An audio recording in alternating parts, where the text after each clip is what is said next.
moves. It all tells me how I should be moving and where I'm going to come in with it. How you just roll off of it, how you move with it, but you're moving from here. Coring, if he goes through a direct hit to my head, doesn't mean coring this way here. Though years ago I used to break people's hands with my head, but I cored, right? Depending on who was standing in front of me, okay? If you got Andre the Giant in front of you, you know, you're not going to be, you know, but used to just be able to smack, because their hands would be here, I just boom, ran my hand into it. I don't do that anymore because that's just retarded. But the thing is, you know, there's phases you go throughout your life. But the point is that, you know, when something's coming to your head, this cores from here. So this hits here.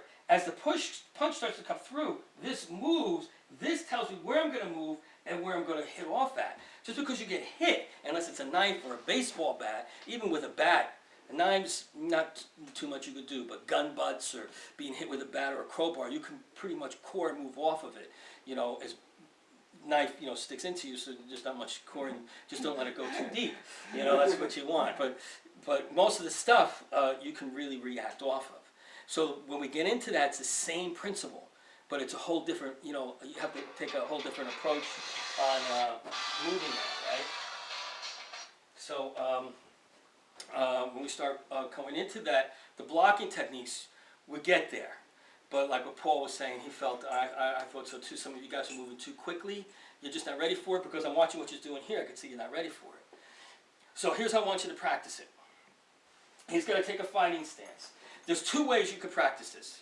All right. So if he's like, say, no fight. Say he takes a street fighting stance, and he's here. This is where you're going to be fighting from. Here, here, here. Right. As I step out to come in, this is where I'm going to be fighting from. Then I'm going to see where I'm going to be hitting from.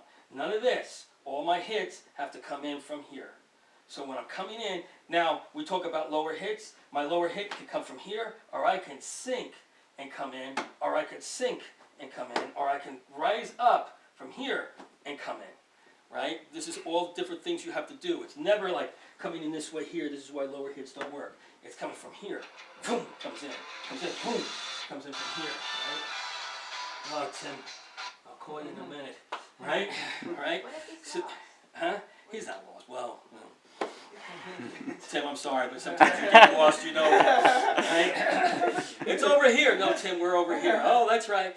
Right? Okay, so, and then the other way, guys, so you could do it that way. You could take different steps and different range of your steps. The other is just take a position against each other. He takes a position, I take a fighting position, and then I see where I'm throwing from here, and then he's going to see where he's throwing. So you could go fast, you could go slow, and then feel where actually you're coming from. You guys got the idea?